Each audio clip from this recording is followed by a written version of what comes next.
facing head-on the emotions beneath the surface as we bridge from an old world of confusion and lack to a beautiful new world of freedom, abundance, and love with straightforward truth and inspired hope is what you'll find on The Charla Anderson Show. Collector and connector of fascinating people. And everyone is fascinating. Here's your host, Charla Anderson.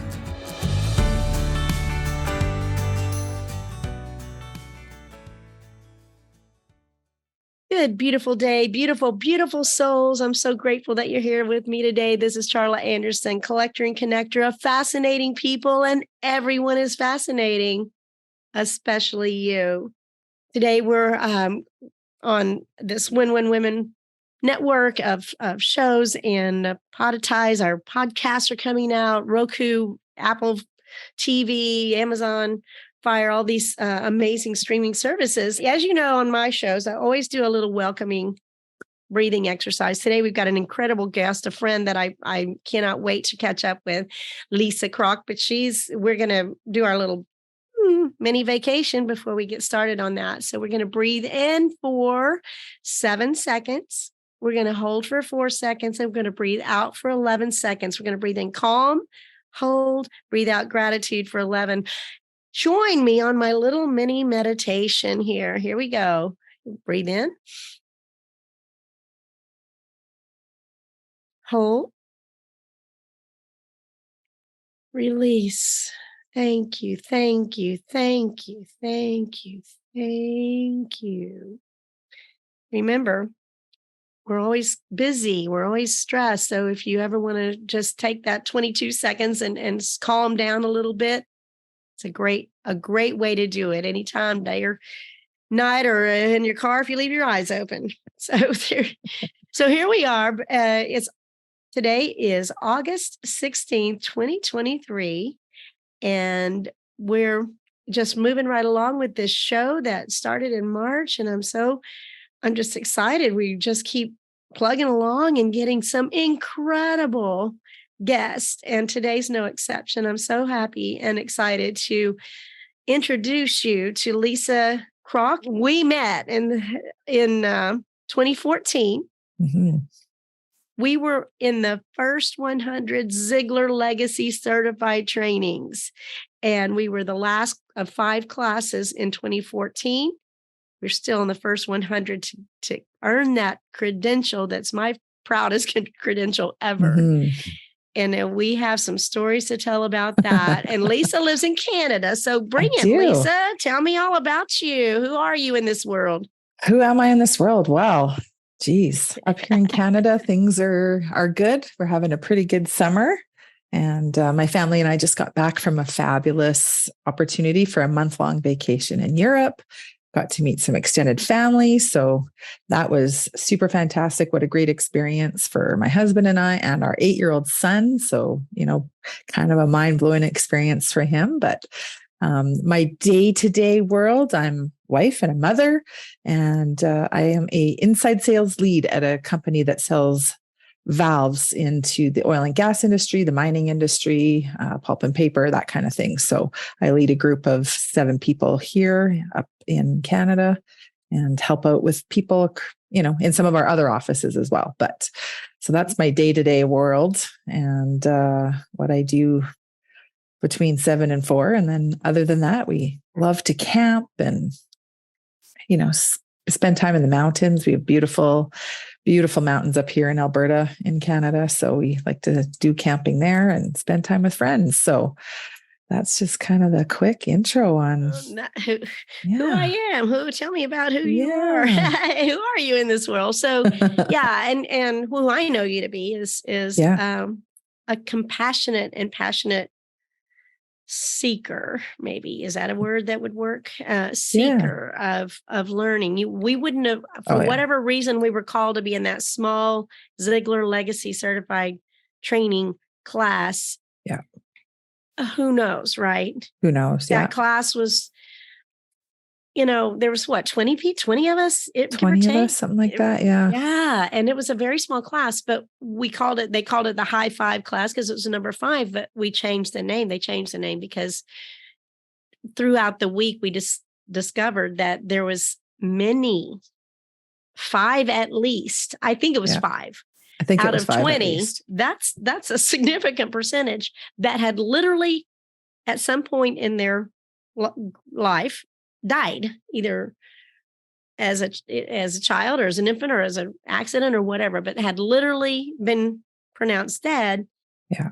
And then we're in our class together. So they obviously survived. Yeah. So we started calling that class the Miracle 5 because the miracle kept showing up and kept showing up and kept showing up. And it was mind blowing when we pulled it all together towards the end of that week, how many people had really been through all that. You remember? Well, and even smaller version of a miracle, right? Like maybe not quite so deep as that, but everybody had a story that was, of great overcoming and of persevering and being where they were in that class at that time to be able to share that story.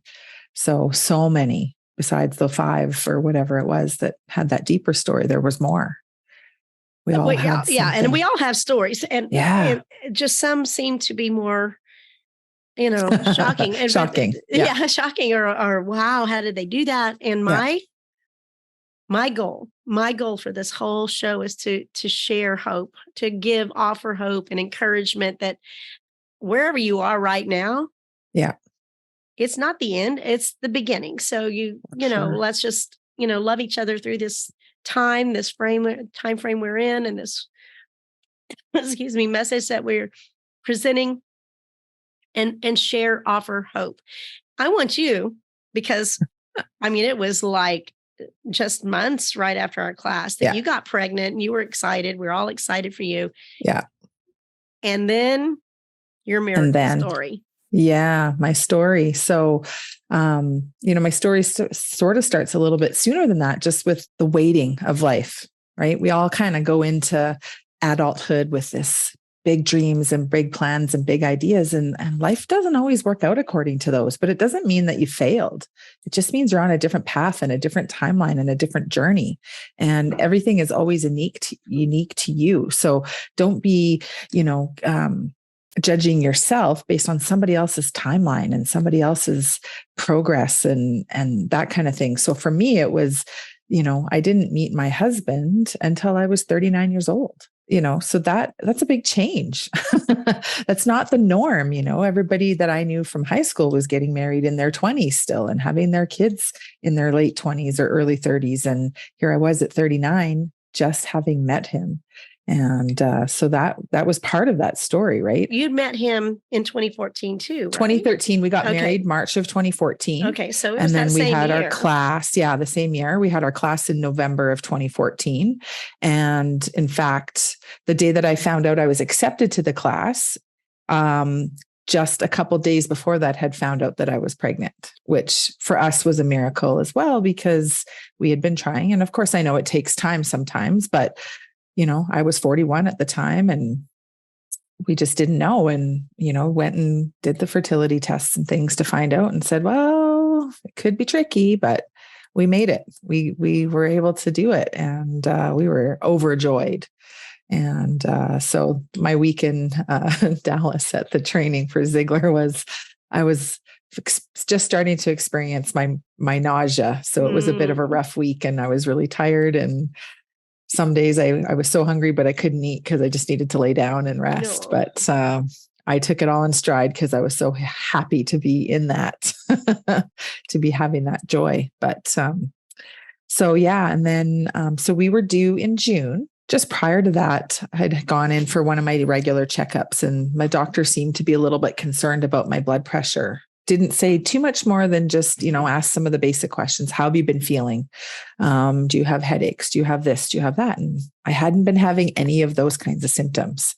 And so she watched things a little bit closer, but nothing was, super critical or anything at that point. Fast forward to Sunday, June 7th, 4:00 in the morning, I'm up. I'm not feeling good. I'm just not feeling right. And so I'm pacing, thinking, okay, I've got some indigestion or, something like that. It's common. You hear everybody who's pregnant talk about indigestion, or the baby's pushing on this, or, things like that. So some of these discomforts you just kind of chalk up to being normal pregnancy things. Well, it turns out it really wasn't. And so I think I paced for about an hour and a half. Then I had to throw up. That's what prompted my husband to wake up. And he called the hospital, labor delivery, we'd done the prenatal classes. So he was the good husband, had the number in his phone ready to go, put the phone number, called them. They said, come on in, we'll check things out. If nothing else, we give you the good medicine to get rid of the indigestion and send you home.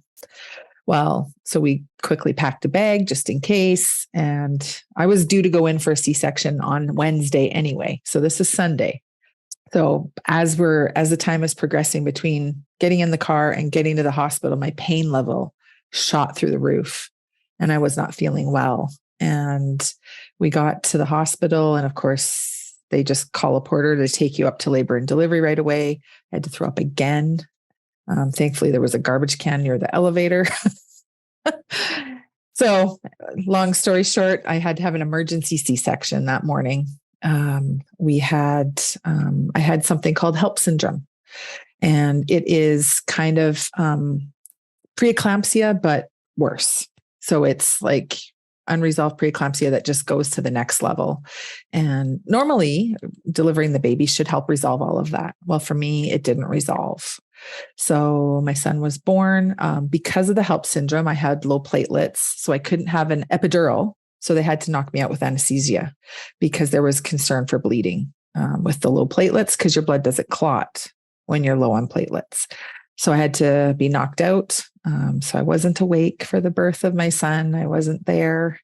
And between all the medications, I didn't feel there for quite a while. I remember holding him sort of for the first time, but I don't really remember the experience of I'm a new mom. I have my son. I have all of that. It was not there. Everything was okay for a little bit. And then by about 7:00 that night, things had turned. And I don't have really any recollection of it except for being moved, ending up in the ICU. Well, your son was okay. He was okay. Yes. He was okay. It was you that wasn't okay. And this is when we started hearing, our little class, and you are like a little, little champion there that I think that the word spread quickly. I'm sure there were prayers all over the world really fast because, and it got dire for you, if I'm not mistaken. It did. I think your husband probably figured he was going to be a single dad. He was worried. Yeah. The Monday morning. So Sunday night, I had gone for a CT scan, a CAT scan. And then there was some internal bleeding that they were going to send me down Monday morning to try to fix, hopefully just through an angio.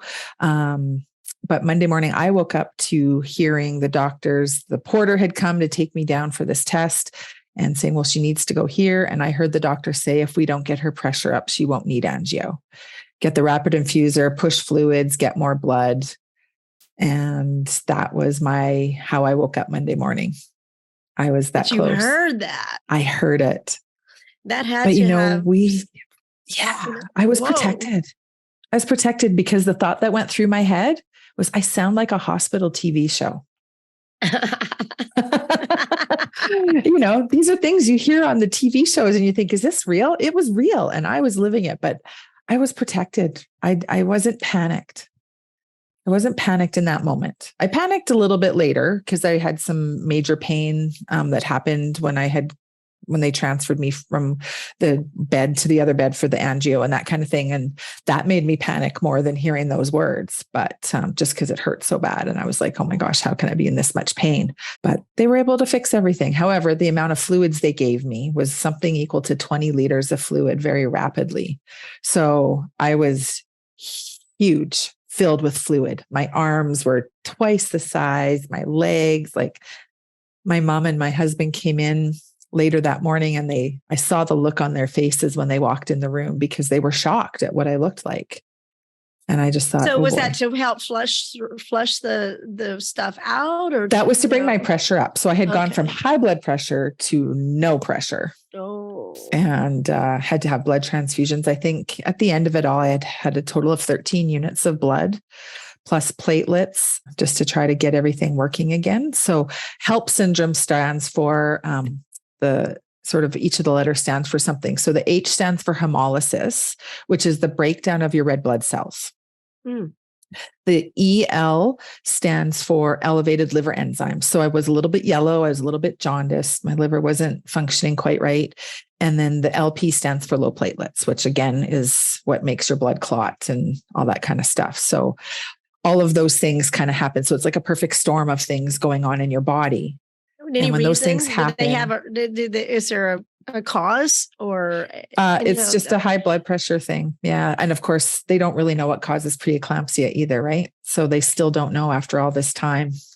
It's one of those things. So it was a bit crazy. You survived. So I survived. Yeah, we know faith. Yeah. We're a bold faith family. We're bold faith people. And when you say protection, I carry a shield. I mean, I'm always putting a shield of protection around my granddaughter, my family, my car, my house. I stand in Psalms 91, God's umbrella protection. That Psalms 91 has every protection promise in one chapter. So thank you for the shield of protection. And it's all gratitude. Thank you. Thank you. Thank you. Yeah. And so I think, when we found out that you were probably past that point of, no return of the really high risk, you still had a long road to go. I'm pretty sure, right? So I was out of the ICU. So I went into ICU Sunday night. Wednesday night, I was transferred out, and they would have kept me there one more night, but there was a more emergent patient that needed the bed. So I was transferred out, but I was still put somewhere where I could be more closely monitored than just going to the standard postpartum ward.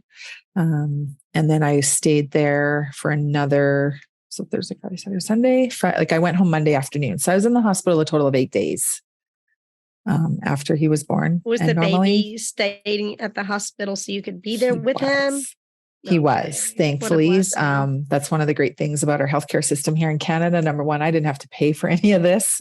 So we didn't go bankrupt in the process of 8 days in the hospital, including ICU. They did put Noah, our son, into the NICU, only because then nobody had to worry about him. My husband could be with me. He was cared for, and nobody had to worry.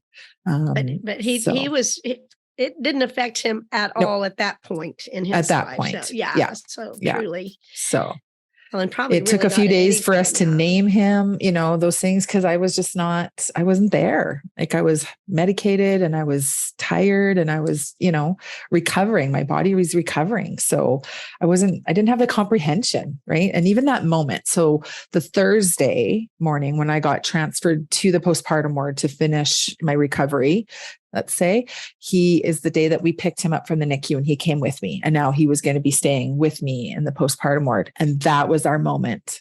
That was my mom moment that I got to share with him. And I can still remember it. I mean, he's 8 years old now. Yeah. I still remember that moment and the joy and almost a little bit of the heartache that we had missed 5 days. But at the same time, just looking at him and going, you are my son. I can see it. I can see you. I know you. Like I've always known you, and I felt like he looked at me and like, there's my mom, and it was so beautiful. And the tears were just pouring. I'm sure it wasn't just you. It wasn't just me. No. What a blessing though. So to add your story to the Miracle 5, and let's just go back a second here to the Ziglar. Why were we so drawn to go to Ziglar? I actually had met Ziglar, when I first started going to their Monday morning prayer breakfast or whatever. Their devotionals. Yeah. Devotionals, a few years before that. And several years, actually, probably, I think in 2008 or 7, I got to meet Zig several times. And, some of us are just drawn like a magnet to that legacy, that message. And when Tom and Julie and Cindy decided to try to create this legacy mindset, man, it was a lot. It's a lot to do, right? It's a lot to it was financially, for me a lot, and it Yeah. was a lot of time.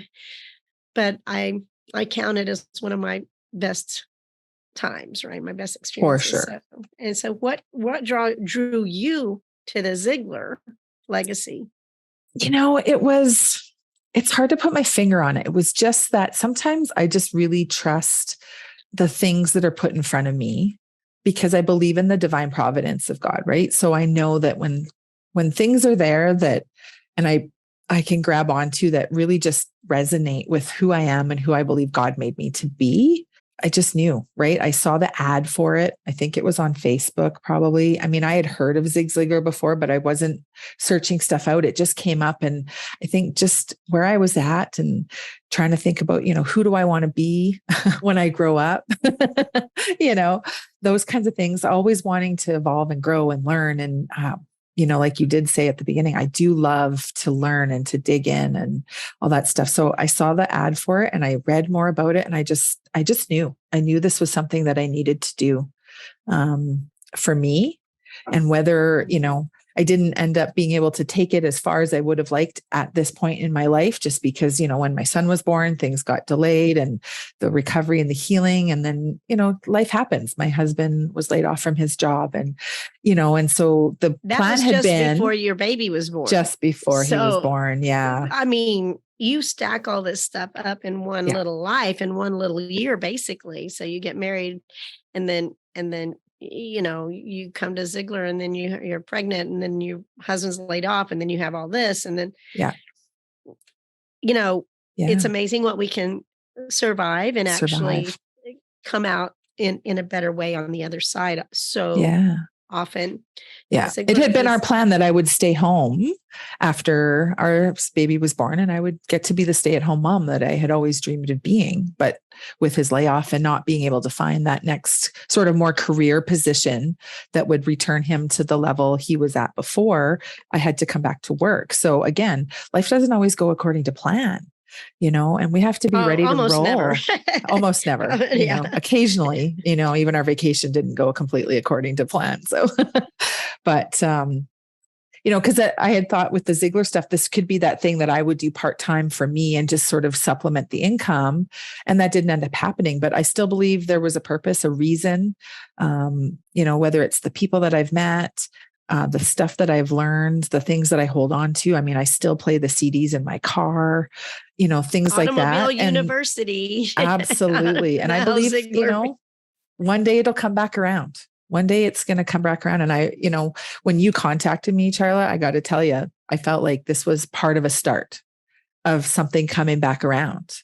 Give me some chills there. Having this conversation was it was so invigorating for me. Just as like, oh, wow, this is great. Well, when I'm looking out at people that I personally know that have done incredible overcoming, and there will be other Miracle 5 people on this, I'm sure. I've sent it out to a couple of them. And, I would love to just continue this conversation because when we're all overcomers and some stories are more important, or not important, but impactful to resonate with certain people. So the way you were saying what you were saying is I have a saying, and it's like when intriguing opportunities present themselves and you say yes, things show up. It like a magnet draws things to you. And so we have that opportunity to have that open mind to these intriguing opportunities. Opportunities are unlimited. You could never ever address all of them, but if they're intriguing to you, if they land somewhere and you say yes, then it opens more doors. You step towards it, it steps towards you, and all of a sudden here we are. Right? Yeah. Well, and in 2017, that did. So Mike Rodriguez, who you would also know through Ziglar, he had that publishing company, and I got invited at that time to be part of one of his co-author projects. Oh. So I wrote this story for part of that. And I'll tell you, at that time, it was the healing that I needed. Writing that story out and really thinking through, how I felt about different pieces of it and getting to the place where I could sort of accept part of what had happened. And because through all of this, of course, doctors recommended we didn't have another child. And that was devastating to me. I wanted another child, but I wasn't young. I was an older mom as it was. And, the risks were so high at this happening again with possible worse outcomes, right? Maybe I didn't make it. Maybe the baby didn't make it, because it can hit at different times of pregnancy, and so it can have different consequences and it could be so much worse. And we just decided that the risk, while on one hand worth it, it wasn't worth for my son to grow up without me. And so we made that hard choice. And, it took a long time. But he's got a great life. I mean, to go around Europe for a whole month. And, I mean, I want, pick me. Yeah. So you have a favorite quote, and I wanted to address that. I think that I thought it was a cute story behind it, and I'm going to just get towards that and see where we are.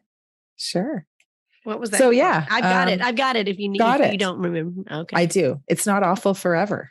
It won't be awful forever. It won't be awful forever, and was working on this project here at work that I shouldn't have been doing, just based my position. I wouldn't normally do that kind of work right now. But it was really busy in August, vacation season, we were short staffed, that kind of thing. So I ended up working on this project, and it was a really, really big one and pretty complex. And we didn't really have anybody else we could pass it to. So I ended up stuck with this project. And remember talking with one of our technical sales reps that managed this customer. And he just said, he goes, you know what? It won't be awful forever. So I was like, you know what? I'm writing that down. I like that. That's encouraging. So I wrote it on a yellow sticky note and stuck it to my monitor, and it's still there. The things that stick are, really, really do stick. And this, this time goes so fast. I'm telling you, it's, we're always halfway in, half an hour in. So I want to, first of all, Zig always said, have you written your book yet? So I'm grateful to know that you did participate and get your story out. I'm guessing you have more books inside of you. I think so. I think I really enjoyed writing that. The process was a lot easier than I expected, to be honest. Of course, when you're only writing one chapter, it's not so overwhelming to think you have to write a whole book. Year I wrote my first book in 2017 as well. Tiny little book. It just came out in hardback and went bestseller a few weeks ago. So so it's been out a while, but I'm revamping and getting these other two books pushed out soon too. So that's kind of fun. That's so great. What is your message? What is your final thing? Well, I mean, you can tell it goes so fast. I told you, I told you so. So what do you want people to hear from you? What is your bottom line? What's your core message that is important to share? So one of the things, through SIG and just through some of these experiences, we all have such great potential within us. And I think we get caught up in some of the details of, like I said at the beginning, comparing our timelines to others, and don't do that. I mean, you can go and you can Google the list of people who started accomplishing things much later in life. And you look at them and you think, well, they must have always been successful, right? Oprah being one of them, and, different things like that. You don't have to, Zig quotes this one all the time. You don't have to be great to start, but you have to start to be great. And it doesn't matter when, and plans don't always go the way you want. Life doesn't always go that way, but you can roll with it and you can come out. And sometimes it's always better on the other side than what you had originally planned. And just push through and seek the good, and you'll find it, right? If you be a good finder, you find good. If you look for bad, you find bad all the time. That's easy. That's 100% of the time. What you get, what you think about, you get what you speak, you get, what you focus on. Yeah. And when we focus on what we don't want, what do we get more of? So I'm telling you, that's one of my common themes in all of my shows and in my books, everything I'm trying to do. It's like, speak what you want, not what you don't want. Speak health, not dis-ease. Don't claim things you don't want. So if you get perhaps diagnosed, this is an example, you get diagnosed with something and you say, I have, and that you're claiming it. Or you could say, I've been diagnosed with. Yeah. You detach yourself from it. You do what you got to do. I'm not saying avoid it, but you don't have to claim it as you. And it doesn't have to define you. Yeah. It's not. And whatever you say after I am is who you are. So listen to those words. For sure. I mean, it's critical. I think so many people are focused on what they don't want, and that's what they get. Yeah. I heard that one time. Simon Sinek said that the brain can't comprehend the negative. So if I said to you, don't think of an elephant, the only word it hears you thought of the elephant. Yeah. So just apply that in other areas, right? Don't, be positive and think about the things. Vision boards. That's why like people do vision boards all the time, because it's about working towards what you want and not worrying about the rest, not looking back. And releasing it. I think one of the key that a lot of us don't get is that this is what I really want that car, or that house, or that person, or whatever it is. And I really want that. My training is what happens if you say, I want that house or better. Yeah. And you just release it. You put it out. Yeah. And let it go and then do the next step towards it. Right. So you still, it doesn't mean you sit down on the couch and wait. The law of attraction, that doesn't work that way. Even though we wish it would. And some of us thought, after that movie, thought it did. Okay, I want that. And I'll just sit here and wait for, it takes action. It takes action. Or movement on our part. Right. So this has been fun. I'm extremely happy to have reconnected with you after all this time. So I do hope it kickstarts something for you. And how do people find you? I'm guessing Facebook right now. You don't even have a site so much. I can help you with that if you want to, seriously. Yeah. But so spell your name, because this will be on podcasts as well in a couple of months. Yeah.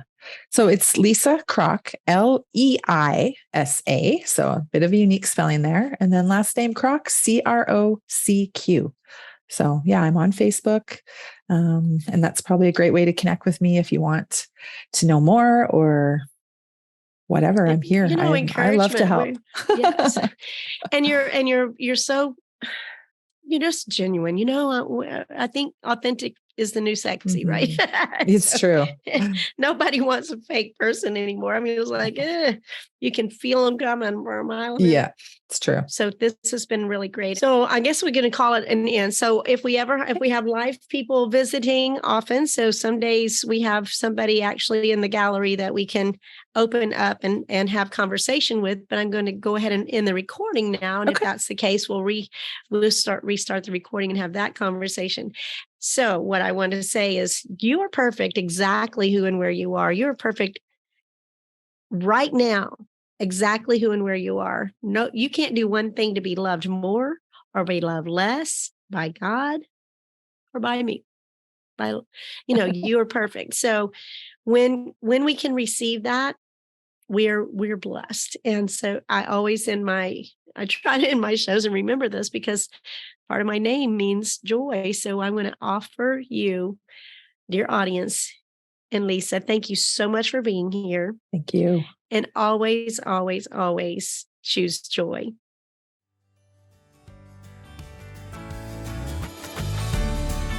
Parting is such sweet sorrow. The Charla Anderson Show.